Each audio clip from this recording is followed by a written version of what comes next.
E aí, Matheus aqui e bem-vindos a mais um vídeo. Dessa vez, pessoal, eu queria... Não, deixa eu explicar tudo direito.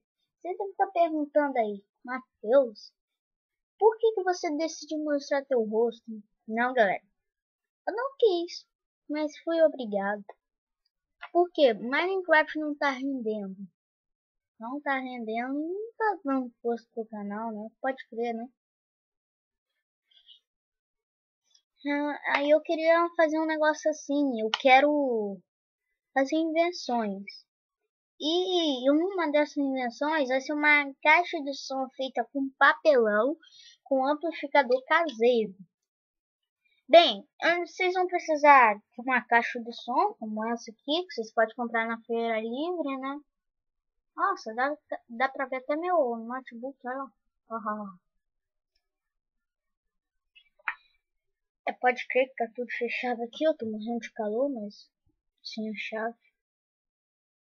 Não, até que a janela eu posso abrir, mas não tô com vontade disso. E vocês vão precisar desses dois alto-falantes. Vocês devem estar perguntando assim, então você vai estragar a tua caixinha? Não, galera, eu não vou estragar.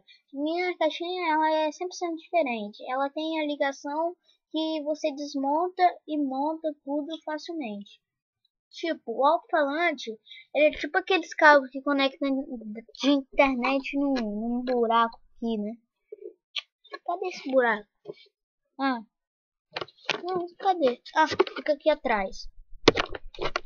E vocês vão precisar somente disso. Não, pode ter que vocês vão precisar de uma caixa de papelão, né? E o amplificador eu vou dizer ainda para que vai servir. Mas o amplificador não é muito difícil assim não. Até dentro da caixinha vem. Ele é tipo uma bateria.